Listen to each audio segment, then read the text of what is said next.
അവരിതിനകത്ത് നിയമത്തിന്റെ നടപടി സ്വീകരിക്കണം. അല്ലെങ്കിൽ ഞാൻ പറഞ്ഞിട്ടുണ്ട്, ഞാൻ കൊല്ലുമെന്ന് ഞാൻ പറഞ്ഞിട്ടുണ്ട്. അവനെ ഞാൻ കൊല്ലും.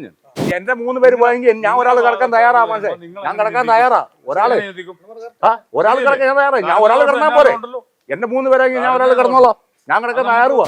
ഇവര് കാരണമാണ് ഇപ്പൊ അവര് മരിച്ചത്. ഇവര് 2 പ്രാവശ്യം വീട്ടിൽ വന്ന് വഴക്കുണ്ടാക്കി. 2 പ്രാവശ്യം ഒച്ചപ്പാട് വെച്ചിട്ട് പറഞ്ഞു എന്നെ കൊല്ലുന്നേ ഓടിവായുന്ന്. അങ്ങനെ ഞങ്ങള് നോക്കുമ്പോ തീ കത്തുന്നാ കാണുന്നത്. സത്യപാലനും ഭാര്യ സീതമ്മയും മകൾ അഞ്ജലിയും തീ കൊളുത്തി മരിച്ചു. നാട്ടുകാർക്ക് എത്തും പിടിയും കിട്ടിയില്ല. അന്നുവരെ ആ വീട്ടിൽ പുകഞ്ഞുകൊണ്ടിരുന്ന അഗ്നിപർവ്വതം പൊട്ടിത്തെറിച്ച ദിവസമായിരുന്നു അന്ന്.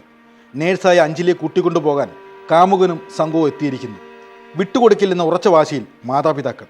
തല പോയാലും കൂട്ടിക്കൊണ്ടുപോകുന്ന തീരുമാനത്തിൽ കാമുകനും കുടുംബവും. ഒടുവിൽ കാമുകന്റെ മുന്നിൽ പ്രതികാരം വീട്ടിയത് സ്വന്തം ജീവിതം അവസാനിപ്പിച്ചുകൊണ്ട്. ഇനി അവശേഷിക്കുന്നത് ഈ ചോദ്യങ്ങൾ. എന്തുകൊണ്ട് അഞ്ജലിയെ കാമുകനോടൊപ്പം പോകാൻ സമ്മതിച്ചില്ല? അഞ്ജലി അയാളെ മാത്രം മതിയെന്ന് എന്തുകൊണ്ട് വാശി പിടിച്ചു? കാമുകൻ അത്രയ്ക്ക് മോശക്കാരനായിരുന്നു? സത്യപാലനും ഭാര്യയും എന്തിന് ഈ കടുങ്കൈ ചെയ്തു? എന്നെ ഏറ്റവും കൂടുതൽ സഹായിക്കുന്ന എൻ്റെ ഈ സഹോദരനായിരുന്നു. ഈ സഹോദരൻ വിട്ടുപോയത് എൻ്റെ ജീവിതത്തിൽ എനിക്ക് ഒരിക്കലും താങ്ങാൻ പറ്റുന്ന ഒന്നല്ല. ഇത് അടക്കിയേക്കുന്ന എൻ്റെ സഹോദരനും സഹോദരൻ്റെ ഭാര്യയും ഒരു മകളുമാണ്. ഇനിയിപ്പോൾ ഒരു മകനുണ്ട്, അത് പൊള്ളലേറ്റ് മെഡിക്കൽ കോളേജിൽ കിടക്കുക. അതിനി വരുമ്പോഴത്തേക്കും ഞങ്ങൾ മാത്രമേ ഉള്ളൂ. അതിന്റെ ഭാവി ഇനി എന്തായി തീരുമെന്ന് പോലും ഞങ്ങൾക്ക് അറിയില്ല. 2 മക്കളേ ഉള്ളൂ. അവന്റെ അച്ഛനും അമ്മയും സഹോദരിയും അവൻ തിരിച്ചു വരുമ്പോഴത്തേക്ക് 3 പേരും ഇല്ല. അവൻ ആകെപ്പാടെ അവൻ സ്റ്റക്കായിട്ട് ഇരിക്കുവായിരുന്നു. അവന് ഒന്ന് കരയുമായിരുന്നെങ്കിൽ നമുക്ക് സമാധാനിക്കായിരുന്നു. അവൻ കരഞ്ഞു പോലും ഇല്ല. അവനെ കൊണ്ടുവന്ന് കാണിച്ചായിരുന്നു. അവന് കാല് 10-30% പൊള്ളിയിട്ടുണ്ട്. കാല് പൊള്ളുണ്ട്, കൈയുടെ ഇവിടം മുതൽ പൊള്ളിയിരിക്കുക.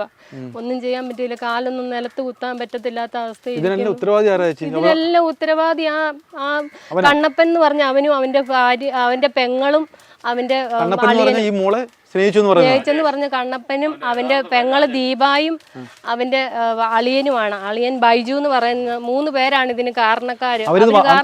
അവർക്ക് നിയമത്തിന്റെ വാതിലിൽ അവർക്ക് 3 പേർക്ക് ശിക്ഷ മേടിച്ചു കൊടുക്കണം എന്ന് മാത്രമാണ് എനിക്ക് പറയാനുള്ളത്.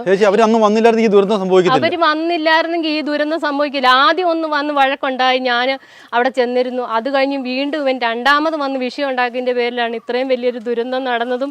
എനിക്ക് എൻ്റെ കുടുംബത്തെ, എൻ്റെ കുടുംബത്തിലുള്ള എൻ്റെ സഹോദരനെ, അവരുടെ ഭാര്യ, എൻ്റെ കുഞ്ഞിനെ നഷ്ടപ്പെടാൻ കാരണം ഇവൻ കാരണമാണ്. 2ാമത് വന്നുള്ള വഴക്കിൻ്റെ പ്രശ്നത്തിൽ മാത്രമാണ്. ഞാനെല്ലാം പറഞ്ഞ് സമാധാനിപ്പിച്ചിട്ടാണ് ഞാൻ ആ വീട്ടിൽ നിന്ന് ഇറങ്ങി വന്ന് നിങ്ങൾ കഥ അടച്ചിരുന്ന ഒരു പ്രശ്നത്തിനും പോകരുതെന്ന് പറഞ്ഞ് അത് സമ്മതിച്ചിട്ടാണ് ഞാൻ അവിടുന്ന്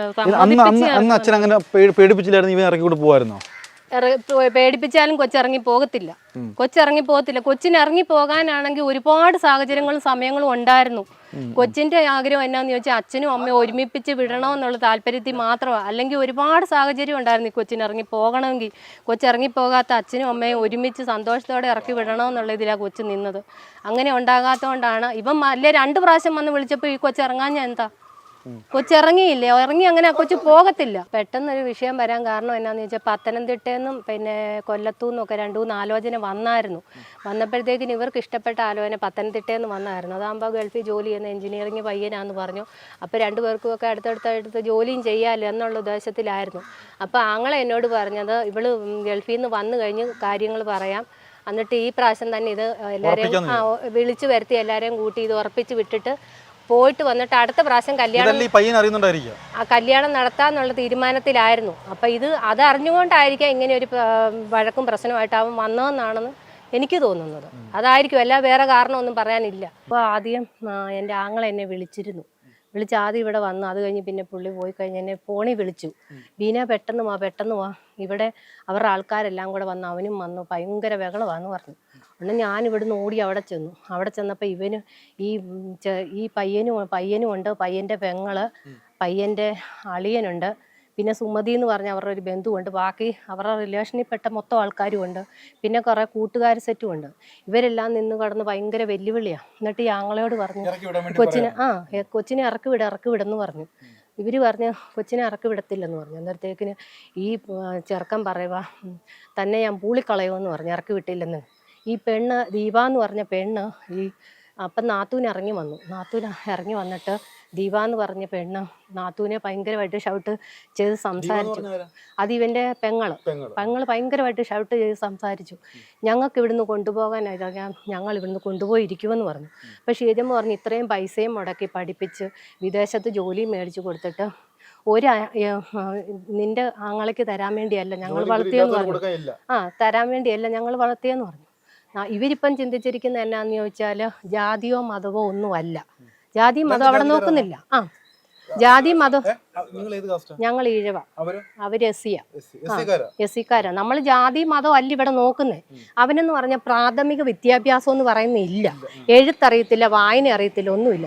ഈ പെണ്ണിനെ ഇവനെയും കണ്ട ആടും ആനയും പോലെയാണ് ഇരിക്കുന്നത്. എൻ്റെ ആങ്ങളെ സെറ്റ് വർക്ക് ആയിട്ട് നടന്നുകൊണ്ടിരുന്ന കാലത്ത് എൻ്റെ ആങ്ങളയുടെ പണിക്കാരനായിട്ട് വന്ന ഇവന്. അന്നെന്ന് പറഞ്ഞാൽ ഈ കൊച്ച് 8ാം ക്ലാസ്സിൽ പഠിക്കുന്നേ ഉള്ളൂ. ഈ കൊച്ച് CBSE സിലബസ് പഠിച്ച് 12ാം ക്ലാസ് വരെ ഈ കൊച്ച് CBSE സിലബസ് ആണ് പഠിച്ചത്. അത് കഴിഞ്ഞ് ബാംഗ്ലൂർ വിട്ട് ഈ കൊച്ചിനെ നേഴ്സിംഗ് പഠിപ്പിച്ചു.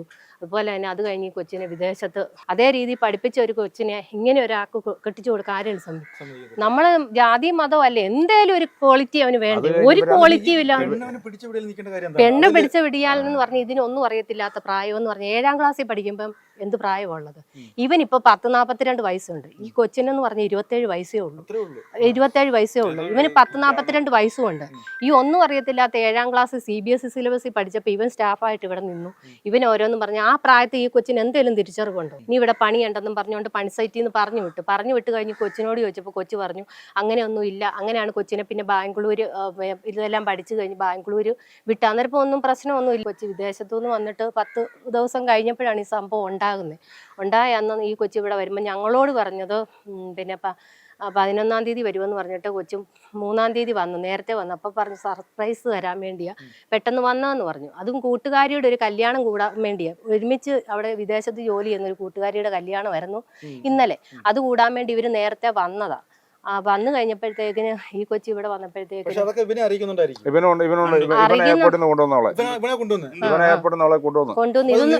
ഇതൊന്നും നമ്മൾ അറിയുന്നില്ല. നമുക്ക് ഈ ബന്ധവേ ഇല്ലെന്നുള്ള രീതിയിലാണ് ഞാൻ ചോദിച്ചപ്പോഴും എന്നോടും പറഞ്ഞു. എന്റെ സഹോദരനോടും സഹോദരന്റെ ഭാര്യയോടും അച്ഛനും അമ്മയും ഒന്നും അറിയുന്നില്ല. ആങ്ങളെ ഒരിക്കലും അങ്ങനെ ചെയ്യത്തില്ല. ആങ്ങളെന്ന് പറഞ്ഞാൽ പിന്നെ ഇങ്ങനെ ഒരു കടുങ്കൈ ചെയ്യാൻ ആങ്ങളെ ഒരിക്കലും ഒരുങ്ങത്തില്ല, അങ്ങനെ ചെയ്യത്തില്ല. ഈ ദീപ എന്ന് പറഞ്ഞ സ്ത്രീ വന്ന് ഈ വീട്ടിൽ വന്ന് ഭയങ്കരമായിട്ട് 2 പ്രാവശ്യം വന്ന് വഴക്കുണ്ടാക്കി. ഒരു പ്രാവശ്യമാണെങ്കിൽ മാനസികമായിട്ട് നമ്മൾ അങ്ങ് ഒഴിവാക്കി വിടും. വീണ്ടും ഇവർ ചെന്നു, രണ്ടാമതും ചെല്ലുന്നു. അത് നമ്മൾ ഈ നാട്ടിൽ നിയമങ്ങളും കാര്യങ്ങളൊന്നും ഇല്ലേ? ഞങ്ങൾ ചോദിക്കുന്നതുള്ളൂ. ഒന്ന് വന്നു പോയി, ശരി, ഓക്കെ, ഒരു എല്ലാം ഓക്കെ. രണ്ടാമതും വീണ്ടും ഇവർ ചെല്ലുക. ഇവർ ചെന്നിട്ട് ഇവൻ ചെന്നിട്ട് വീട്ടിൽ ചെന്നിട്ട് സത്യാറിനെ വിളിച്ച് പറഞ്ഞടാ നീ ഇറക്കി വിടില്ല, നിന്റെ കൊച്ചിനെ കൊണ്ടാണ് ഞാൻ പോവാ, നിന്നെ ഇവിടെ താഴ്ക്കുന്നത്. ഒരു പ്രാവശ്യമാണ് ഞാൻ പറഞ്ഞു ഞാൻ ഇവിടെ ഇല്ലാഞ്ഞുകൊണ്ടാണ് ഈ സംഭവം നടന്നത്. ഞാൻ ഉണ്ടായിരുന്നുണ്ട്. ഇമാര് വെക്കുന്ന ഒരു ബഹളം വെക്കുകയല്ല, ഒന്നും അവനെ വീടിന്റെ പരിധി പോലും വരികയല്ല. ഞങ്ങളെ രാവിലെ വന്ന് വിളിക്കുന്നത്, രാവിലെ 6 മണിയാണ് ആദ്യം വന്ന് വിളിക്കുന്നത്. അതായത് ഞങ്ങളുടെ തന്തയുടെ സാധനമാണ് അവന്റെ. ദീപാന്ന് വന്നു പറഞ്ഞ ആ സ്ത്രീ അവളാ മെഡിക്കൽ ഈ കൊച്ചിനെ കൊണ്ടോട്ടെ അവളെ പാസം ഊരിയെടുത്തിട്ട് പോയാൾ അവള് ഇവളെ ആംബുലൻസ് കൊണ്ടുപോയത്. ഇവള് പറഞ്ഞു ഇവിടെ കെട്ടിയോന്റെ ഇവിടെ നാത്തൂനാണ്. ഇവളെ കല്യാണം കഴിച്ചിട്ടില്ല, രജിസ്റ്റർ മാരേജ് കഴിച്ചില്ല. പിന്നെ എങ്ങനെ ഇവിടെ നാത്തൂനാകുന്ന? മെഡിക്കൽ കോളേജ് റിപ്പോർട്ട് കാണിച്ചു തരാമെന്നും പറഞ്ഞ് വെല്ലുവിളിച്ചിട്ട് അതൊക്കെ ഇവർക്ക് മാനസികമായിട്ട് പ്രശ്നം ഉണ്ടായിട്ട് അങ്ങനെയാണ് ഇവരെന്തേലും ചെയ്തെങ്കിൽ ചെയ്തത്. നമുക്ക് കറക്റ്റ് ഇതെന്ത് എങ്ങനെ തീ കത്തിയാന്ന് അറിയത്തില്ല. പിന്നെ ചെറുക്കൻ ഞാൻ കയറി ചെല്ലുമ്പോഴത്തേക്കിന് പുള്ളി ഇങ്ങനെ കിടപ്പുണ്ട്. ഞാനാണ് ആദ്യം പുള്ളിയെ പോയി കാണുന്നത്. മരിച്ചിട്ടില്ല. ഞാൻ ആദ്യം ചെന്ന് ഞാൻ പെരക്കകത്തുനിന്ന് ഫ്രണ്ടിലോട്ട് തീ കത്തുമ്പോഴത്തേക്കിന് എനിക്ക് കയറാൻ പറ്റത്തില്ലായിരുന്നു. അവിടെ കയറിയപ്പോൾ ആരും കയറ്റി വിടും. ഞാൻ പിന്നെ ബാഗിൽ കൂടെ പോയി ചെന്നപ്പോൾ ആങ്ങളെ ഇങ്ങനെ കിടപ്പുണ്ട്. അന്നപ്പം പറഞ്ഞു നമ്മുടെ കുടുംബം നശിപ്പിച്ചെന്ന് പറഞ്ഞു അവന്. ആ കൊച്ച് ഇവര് തീ കത്തുന്ന കണ്ട് അകത്തുനിന്ന് ചവിട്ടി പൊളിക്കുമായിരുന്നു. കഥ പൊളിച്ചപ്പോൾ കൊച്ച് വെളിയിലോട്ട് വന്ന് വീഴുമായിരുന്നു. വീണപ്പോൾ തന്നെ ഇവൻ ഇങ്ങനെ ഇവരുമായിട്ട് ഷൗട്ട് ചെയ്ത് സംസാരിച്ചുകൊണ്ടിരുന്നപ്പോൾ തന്നെയാണ് ഈ സംഭവം നടക്കുന്നത്. ഇവൻ ആ സ്പോട്ടിൽ തന്നെയുണ്ട്. ഇവർ ഇറങ്ങിപ്പോകുമെന്നുള്ളൊരു ഉറപ്പ് വന്നതുകൊണ്ടാണ് എന്തേലും ഷീജമ്മ ചെയ്തിട്ടുണ്ടെങ്കിൽ അത് ചെയ്തേക്കുന്നത്. ഇവൻ ആ സ്പോട്ടിൽ തന്നെയുണ്ട്. ഇവൻ ആ സ്പോട്ടിൽ നിന്നാണ് ഈ കൊച്ച് കഥവ് ചവിട്ടി പൊളിച്ചപ്പോൾ ആൾക്കാരെല്ലാം കുടിച്ചപ്പോൾ കൊച്ചു വെളിയിലോട്ട് വന്ന് വീഴുമായിരുന്നു. വീണപ്പം ഇവര് ഷാബി എന്ന് പറഞ്ഞ ഒരു ചെറുക്കൻ്റെ വണ്ടിയെ കയറ്റിക്കൊണ്ട് പോയപ്പോൾ ഇവനും ഉണ്ട്, ഇവൻ്റെ പെങ്ങളും ഉണ്ട്, ഇവൻ്റെ അളിയനും ഉണ്ട്. അവരാണ് കൊണ്ടുപോകുന്നത്. നമ്മൾ ഈ പുള്ളിക്കാരനെ ആങ്ങളെയും കൊണ്ടെല്ലാം നമ്മൾ അവിടെ ചെല്ലുമ്പോഴത്തേക്കിന് ഇവർ ഈ ആംബുലൻസിൽ കയറിയിരിപ്പുണ്ട്. എന്നാൽ തന്നെ ആംബുലൻസ് തടഞ്ഞു നിർത്തിയിട്ട് എന്നാൽ ഈ പുള്ളിയും കൂടെ ആ ആംബുലൻസെ കയറ്റണ്ടേ, ഇവരതുപോലും ചെയ്തില്ല. ഇവർ ചെയ്യാതെ വിട്ടടിച്ചു പോയിട്ട് പിന്നെ നമ്മൾ അടുത്ത ആംബുലൻസ് വിളിച്ചു വരുത്തിയാണ് എൻ്റെ ആങ്ങളെ കൊണ്ടുപോകുന്നത്. പെണ്ണിനെ കൊണ്ടുപോകാൻ വന്ന തന്തയും തള്ളയാണോന്ന് അറിയത്തില്ല. അവർ 2 പെണ്ണുങ്ങളും പെങ്ങളും കുറേ ആണുങ്ങളും. ചെറുക്കൻ ഞങ്ങളുടെ ചെടിയുടെ അവിടെ നിൽപ്പുണ്ടായിരുന്നു. നിന്നിട്ട് ചെറുക്കൻ വിളിച്ചില്ല. ആ പെണ്ണുങ്ങൾ ഇറങ്ങി വാടി എന്ന് പറഞ്ഞു. ഇറങ്ങി വന്ന് പറഞ്ഞപ്പോഴത്തേക്ക് അകത്തുനിന്ന് ഒച്ച കേൾക്കാം. അപ്പം ഈ പെണ്ണ് കരയുന്നുണ്ട്, വെന്നിട്ട് തള്ള അടിക്കുന്നുണ്ട്.